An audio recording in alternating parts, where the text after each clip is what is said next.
بسم اللہ الرحمن الرحیم الحمدللہ رب العالمین ورفعنا لک ذکرک آمنت باللہ صدق اللہ العظیم ان اللہ وملائکتہ یصلون علی النبی یا ایہا الذین آمنوا صلوا علیہ وسلموا تسلیما اللہم صلی علی سیدنا و مولانا محمد وبارک وسلم۔ ناظرین کرام و حاضرین الزام، السلام علیکم ورحمۃ اللہ وبرکاتہ۔ میں بے حد مشکور ہوں، آپ نے اپنا قیمتی ٹائم نکالا ہمارے اس یوٹیوب چینل یوسف اسلامک اسٹوڈیو پر۔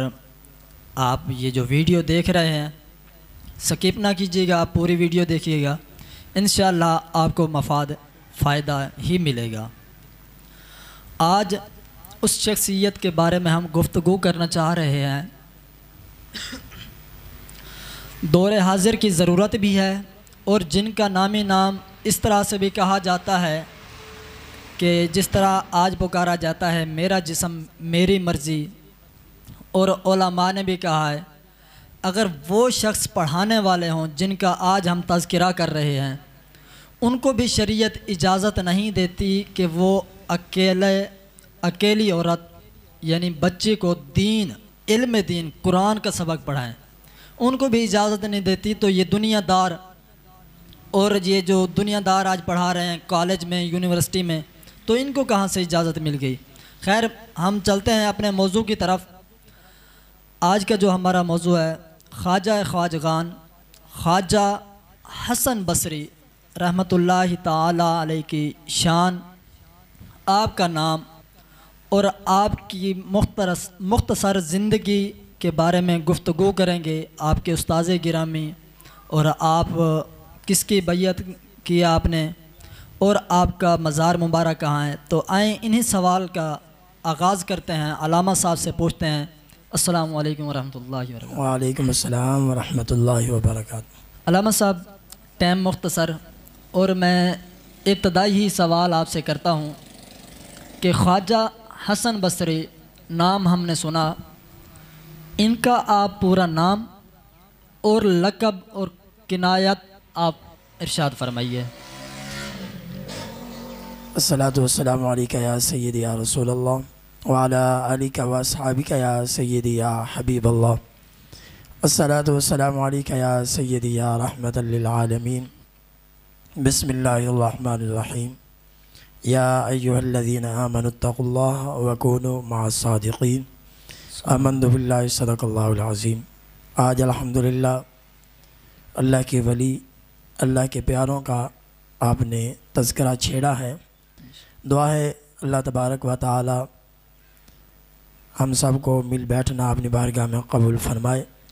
ان کا تذکرہ کرنا ہمارے گناہوں کا کفارہ ہے۔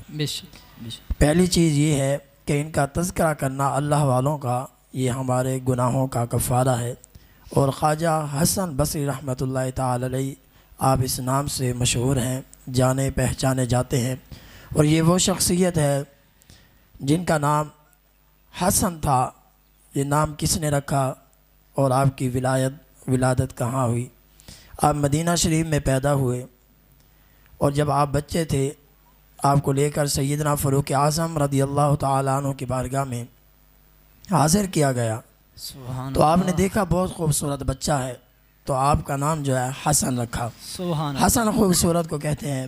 اور آپ کی کنیت جو ہے ابو محمد، ابو سعید، ابو بصرہ ہے۔ اور آپ کا لقب جو ہے خواجہ خواجگان کے نام سے مشہور ہے۔ سبحان اللہ، کیا ہی بات ہے۔ اچھا علامہ صاحب، اسی میں میرا آگے سوال ہے، آپ کا نسب مبارک اور آپ کس مرشد کامل کے آپ مرید ہیں، ان کے بارے میں بھی رہنمائی فرمائیے۔ سبحان اللہ۔ آپ کا نسب جو ہے، آپ کے والد ماجد کا نام موسیٰ راعی اور حضرت سیدنا زید بن ثابت انصاری رضی اللہ تعالیٰ عنہ کے آزاد کردہ غلام تھے۔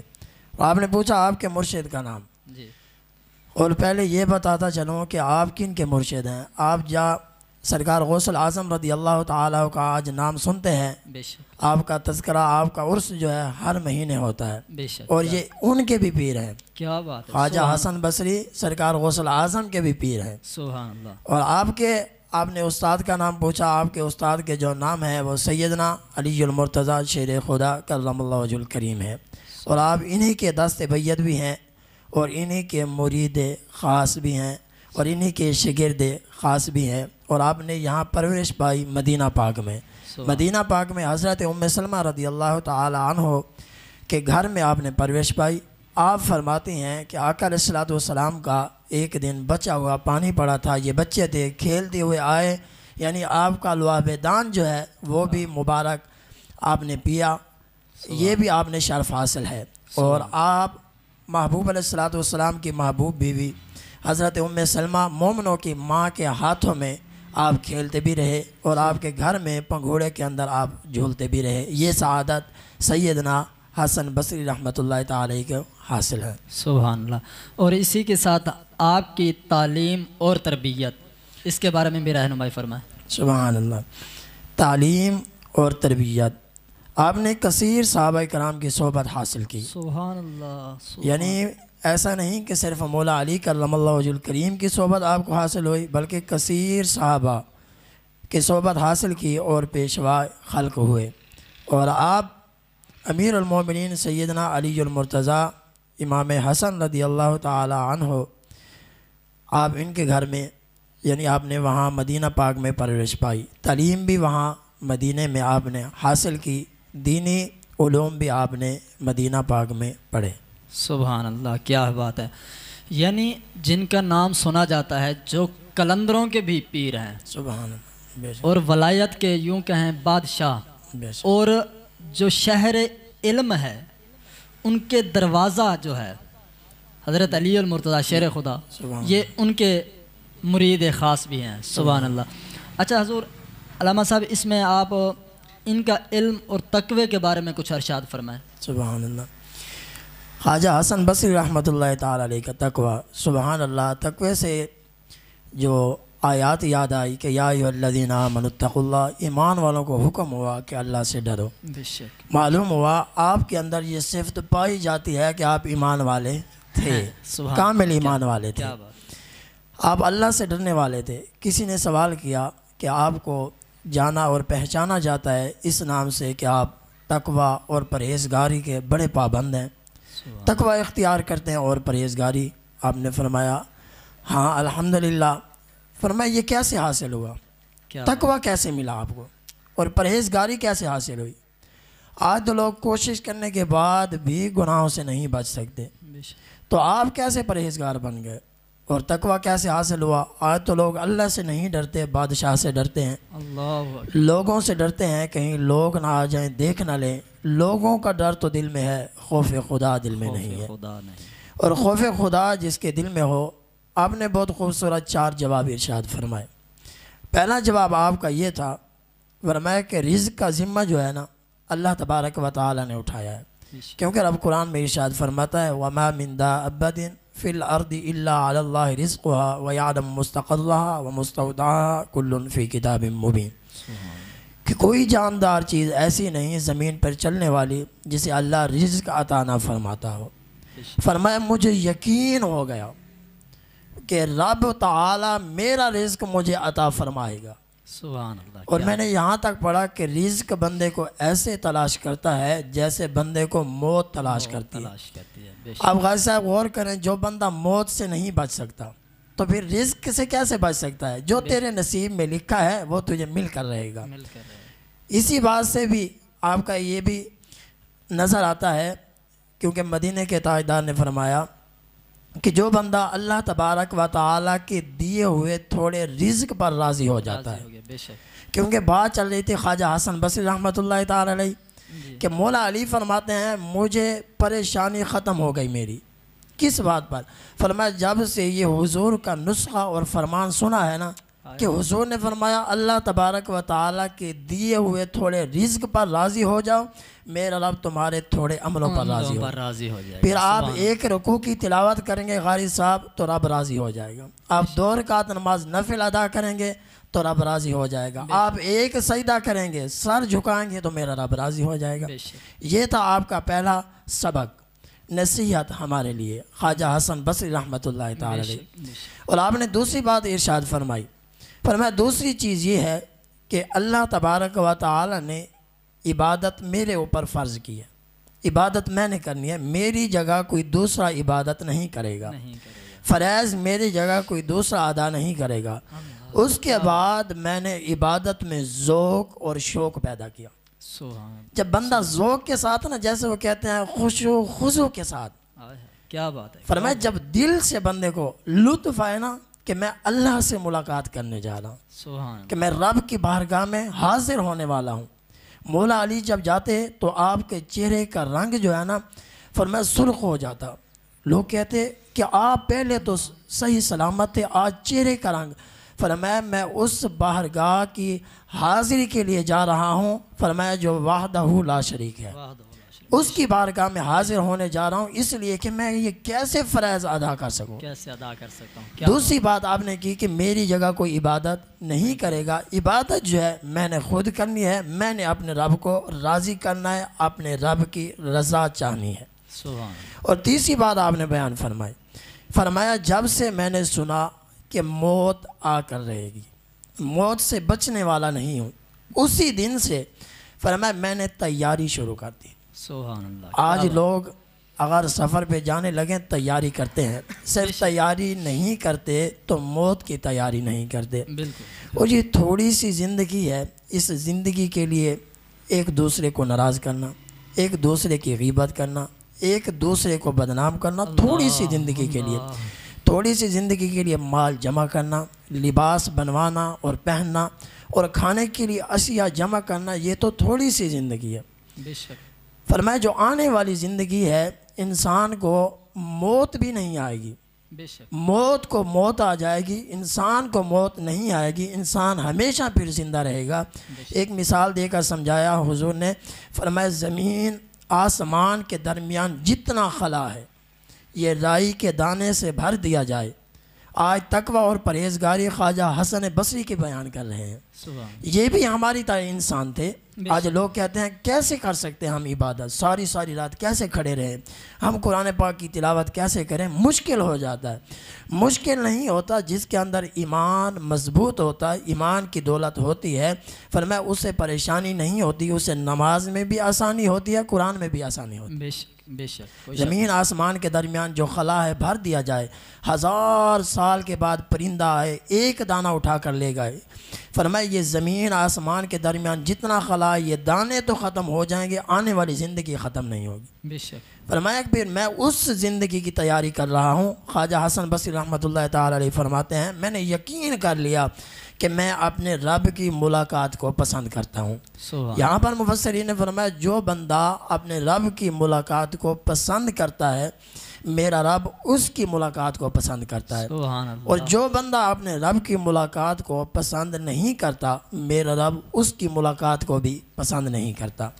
آپ کا یہ تقوی اور پرہیزگاری، ان چیزوں پر آپ نے وضاحت فرمائی۔ یہ چیزیں ہیں کہ تقوی اور پرہیزگاری، پہلی چیز آپ نے بیان فرمائی کہ کھانا اللہ کے ذمہ ہے، دوسری چیز آپ نے بیان فرمائی کہ عبادت میرے ذمہ ہے، اور تیسری چیز آپ نے بیان فرمائی موت آ کر رہے گی، اور چوتھی چیز جو ہے آپ نے فرمایا جب بندے کو یہ پتہ چل جائے نا کہ میرا رب مجھے دیکھ رہا ہے، رب دیکھتا ہے، فرمایا پھر بندے کے دل میں خوف خدا پیدا ہوتا ہے۔ فرمایا جب وہ رشوت لینے لگے گا تو اسے یاد ہوگا میرا رب دیکھ رہا ہے، جب وہ کسی کو ایذا پہنچانے لگے گا تو اسے پتہ چل جائے گا کہ میرا رب دیکھ رہا ہے۔ فرمایا پھر وہ کرسی کے نیچے سے اگر پیسے لینے لگے گا تو پھر اسے پتہ چل جائے گا کہ میرا رب دیکھ رہا ہے۔ یعنی دل کے اندر خوف خدا پیدا کرنا، یہ چار چیزیں خواجہ حسن بصری رحمۃ اللہ تعالی علیہ نے تقوی اور پرہیزگاری کے طور پر بیان فرمائی۔ سبحان اللہ۔ یعنی ان سب چیزوں سے ہمیں یہ بھی سبق ملتا ہے کہ اگر کوئی بندہ، زندگی کا تو بھروسہ نہیں ہے نا، کل نفس ذائقۃ الموت، ہر روح نے موت کا ذائقہ چکھنا ہے، تو یہاں سے اولیاء اللہ ہمیں یہ پیغام دے کر گئے ہیں کہ اگر ہم نے دنیا کو اپنایا ہوتا تو آج ہمارا نام نہ ہوتا، کیونکہ ہم نے دنیا کو چھوڑا ہے اللہ کی رضا کے لیے۔ اور آج دیکھ لو کہ آپ کے سامنے ہم ہی آپ ہی طرح کے انسان ہیں تو اللہ تبارک و تعالیٰ نے ہمیں کیا مقام دیا، کیا مرتبہ دیا۔ اسی کے متبادل میں آپ سے ایک عرض کروں گا کہ آپ ان کی کوئی ایک ادھک کرامات ارشاد فرمائیں۔ سبحان اللہ۔ اور غازی صاحب پہلے آپ نے جو بات کی ہے نا کہ لوگ وہ بھی انسان تھے، انہوں نے جب حرام سے اپنے آپ کو بچایا بے شک، اور دنیا کی محبت اپنے دل میں نہیں آنے دی، کیونکہ بلا تشبیہ حضور نے مثال دے کر سمجھایا، دنیا جو ہے نا، دنیا اگر تمہارے دل کے اندر آ جائے، جیسے کشتی پانی میں چلتی ہے، یہ مثال کسی مفتی کی نہیں ہے بلکہ حضور نے خود بیان فرمائی۔ کشتی پانی میں چلتی ہے، پانی کشتی میں نہیں آتا، فرمایا جب پانی کشتی میں آ جائے گا کشتی بھی ڈوب جائے گی، اس کے اندر جو ہے وہ بھی ڈوب جائیں گے۔ دنیا آپ استعمال کریں، اسے دل میں نہ آنے دیں، جب دنیا دل میں آ جائے گی تو آپ کا ایمان خراب ہو جائے گا۔ بلکہ میں نے یہاں تک پڑھا، آج ہم حرام نہیں چھوڑتے نا، صحابہ کرام کے بارے سورۃ الفرقان کے اندر میں درس دے رہا تھا، میں نے پڑھا صحابہ کرام حلال چیزوں سے، غازی صاحب حلال چیزوں سے اتنا پرہیز کرتے تھے جتنا آج حرام سے بھی پرہیز نہیں کرتے۔ اللہ اکبر، وہ حلال بھی نہیں کھاتے، بے شک، اتنا پرہیز کرتے ہیں جتنا آج ہم حرام سے بھی پرہیز نہیں کرتے۔ یہ بھی تابع رسول ہیں جن کا آج ہم تذکرہ کر رہے ہیں۔ اور آپ نے کرامات کے بارے میں پوچھا، آپ کی ایک خوبصورت کرامات ہے، فرمایا بہت سارے واقعات آپ کے ملتے ہیں، بے شک، اور میں یہ ایک سنانا چاہوں گا کہ آج جو دور حاضر کی ضرورت ہے، آج ہر کسی کے دل میں نا بدگمانی پیدا ہو جاتی، دوسرے کے لیے کبھی اچھا نہیں سوچتے۔ ہماری جو ہے نا یہ فطرت بن چکی ہے کہ ہم دوسروں کے لیے کبھی اچھا نہیں سوچتے۔ اور حاجی صاحب دیکھیں، اتنے گناہوں کے باوجود، اتنا برا ہونے کے باوجود ہم اپنے آپ سے کتنا پیار کرتے ہیں۔ کیا بات، کبھی چھوڑا ہے اپنے آپ کو؟ نہیں، اتنی غلطیوں کے باوجود ہم اپنے آپ سے اتنا پیار کرتے ہیں، اگر کسی کے اندر ایک بھی غلطی نظر آ جائے تو ہم سے برداشت نہیں ہوتا، ہم اچھالتے ہیں۔ اور آپ کی ایک بہت خوبصورت کرامت ہے، آپ کے دل میں ایسے خیال آیا، آپ کے دل میں خیال آیا، آپ جا رہے تھے سفر کرتے ہوئے آپ نے دیکھا دریا کے قریب پہنچے، دیکھا ایک بندہ عورت کی گود میں سو رہا ہے، ساتھ ایک بوتل بھی پڑی ہے۔ آپ کے دل میں خیال آیا کہ بوتل میں شراب ہوگی اور یہ عورت ہے، یہ مست پڑا ہے، یعنی دل کے اندر جو ہے نا بدگمانی پیدا ہوئی، تھوڑی سی خیال آیا تو آپ نے کیا کیا، تھوڑا سا آگے سفر کیا تو دیکھا دریا کے اندر سے ایک کشتی آ رہی تھی، جیسے آپ کی نظر نہ کشتی پر پڑی، کشتی کے اندر 4-5 بندے تھے، وہ ڈوبنے لگے، وہ ڈوب رہے تھے تو وہ نوجوان جو سویا ہوا تھا وہ اٹھا اور بھاگتا ہوا گیا، اس نے جا کر ایک کو نکالا، دوسرے کو نکالا، تیسرے کو نکال کر ابھی خواجہ صاحب نے اپنی زبان سے ادا نہیں کیا جملہ، دل میں صرف سوچا ہے یہ شراب خور ہے، یہ شراب ہوگی، یہ عیاشی کر رہا ہوگا، دل میں خیال آیا۔ اس بندے نے ان 3-4 بندوں کو نکالا اور آپ کو مخاطب کر کے کہنے لگا، فرمایا آپ نے جو دل کے اندر بات سوچی ہے نا، 4 کو تو میں نے نکالا ہے، آج ہیں 1 کو آپ بھی نکال لیں۔ کیا بات ہے، کیا آپ نے فرمایا مجھے تیرنا نہیں آتا، جب وہ مر جائے گا اسے نکال کے لیا۔ فرماتے ہیں وہ بندہ پھر دوڑتا ہوا گیا اور وہ نکال کر لے آیا۔ فرمایا اسی پر بہت ہی خوبصورت چمکتا ہوا مدینے والے مصطفیٰ کا فرمان، آقا علیہ الصلوۃ والسلام نے فرمایا، اے میرے صحابہ، کل قیامت کے دن نا قاتل بھی جنت میں چلا جائے گا، مقتول بھی جنت میں چلا جائے گا۔ صحابہ حیران، یا رسول اللہ ٹھیک ہے مظلوم سمجھ آتا ہے، مقتول جس کا قتل کیا گیا وہ تو جنت میں چلا جائے، اور جس نے قتل کیا وہ بھی جنت میں چلا جائے گا۔ حضور نے فرمایا جب یہ دونوں جنت میں جائیں گے نا تو میرا رب ان کو دیکھ کر مسکرائے گا، جو اس کی شان کے لائق ہے۔ بے شک، فرمایا یہاں سے سبق یہ ملا کہ دل کے اندر برا گمان نہیں لانا۔ خواجہ حسن بصری رحمۃ اللہ تعالی علیہ آپ جب قریب پہنچے نا، وہ نوجوان کہنے لگا، آپ نے جو دل میں سوچا ہے نا، جس کی گود میں سر رکھ کر سو رہا ہوں یہ میری ماں ہے، اور یہ جو بوتل پڑی ہے نا اس کے اندر شراب نہیں ہے، اس کے اندر سرکہ ہے۔ فرمایا کیونکہ یہ جنگل کی جگہ ہے، لوگ آتے ہیں سفر کر کے، جب صبح ہوتی ہے میری ماں اور میں دونوں کھجوریں لے کر آ جاتے ہیں، یہاں آ کر بیٹھ جاتے ہیں، پانی کی بوتلیں، سرکہ بھی لے کر آتے ہیں۔ فرمایا جو بھی مسافر آتا ہے نا ہم ان کی خدمت کرتے ہیں۔ کیا بات۔ فرمایا کیونکہ اس دور دراز کا اس نے سفر کرنا ہوتا ہے، یہاں کوئی چیز نہیں ہے، اس لیے یہ میری ماں ہے اور یہ جو بوتل ہے اس کے اندر سرکہ ہے۔ آپ نے فوری طور پر اللہ کی بارگاہ میں توبہ کی اور اس کے آگے بھی معافی مانگی۔ آج ہم معافی مانگنے کے قائل نہیں ہیں۔ قائل نہیں۔ دیکھو یہ بھی انسان تھے بھائی صاحب، اس کے اندر بھی ایمان بھی تھا، ان کے اندر دل بھی تھا، ان کے اندر بھی طاقت بھی تھی، ہمت بھی تھی، غیرت بھی تھی، سب کچھ تھا۔ بے شک، کیا انہیں غصہ نہیں آتا تھا؟ بالکل آتا۔ کیوں انہوں نے معافی مانگی؟ کیونکہ یہ جانتے تھے۔ اور جو حضور کا فرمان بیان کیا، پھر صحابہ نے عرض کیا یا رسول اللہ مہربانی فرمائیں، مقتول تو جنت میں چلا جائے گا، قاتل کیسے جائے گا؟ قاتل کیسے جائے گا؟ حضور نے فرمایا ایک بندے کا اس نے قتل کیا، قتل کرنے کے بعد فرمایا اللہ تبارک و تعالی نے اسے ایمان کی دولت عطا فرما دی۔ کیا بات۔ ایمان لے آیا، اس نے کلمہ پڑھا، کلمہ پڑھنے کے بعد فرمایا اسے موقع ملا، اس نے جہاد کا سفر کیا۔ سبحان اللہ۔ جب جہاد کے لیے نکلا، فرمایا جہاد کرتے ہوئے وہ شہید ہو گیا۔ فرمایا دیکھو وہاں مقتول بھی جنت میں چلا جائے گا، قاتل بھی جنت میں چلا جائے گا۔ اس کی وجہ ایک ہے کہ دل کے اندر برا گمان نہ لائیں کسی کے لیے۔ فرمایا ہو سکتا ہے ہمارا گمان، بعض گمان ایسے بھی ہوتے ہیں جو گناہ بن جاتے ہیں، گناہ بن جاتے ہیں، اور ہمیں برے گمان سے اللہ تبارک و تعالی بچنے کی توفیق عطا فرمائے۔ کیونکہ آپ کا جو یکم رجب المرجب کو سیدنا خواجہ حسن بصری رحمۃ اللہ تعالی علیہ آپ کے بارے میں جو ہم سوال و جواب کر رہے تھے، یہ مہینہ جو ہے رجب شریف کا مہینہ ہے، بے شک، اور ان کی نسبت جو ہے اللہ کے ولیوں کے ساتھ ہے، بے شک، اور بے شمار نسبتیں اسے حاصل ہے۔ فرمایا آپ سیدنا خواجہ حسن بصری رحمۃ اللہ تعالی علیہ آپ کی وفات جو ہے یکم رجب المرجب کو ہے۔ اللہ تبارک و تعالی آپ کے مزار پر انوار پر کروڑوں رحمتوں کا نزول فرمائے، اور ان کے صدقے ہم سب کی دیکھنے والوں اور سننے والوں کی اللہ تبارک و تعالی ان کے صدقے بخشش فرمائے، آمین۔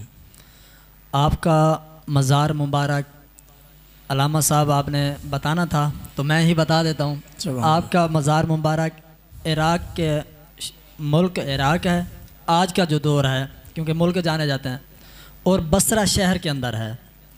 تو انشاءاللہ اور بھی اولیاء اللہ کے تذکرے ہیں اس مہینے کی ببرکت مہینے کے صدقے سے، انشاءاللہ اور بھی آپ کو سوال و جواب سننے کو ملتے رہیں گے۔ تو انہی الفاظوں کے ساتھ ہم اجازت چاہیں گے۔ فقیران آئے صدا کر چلیں، صدا خوش رہو تم، ہم دعا کر چلیں۔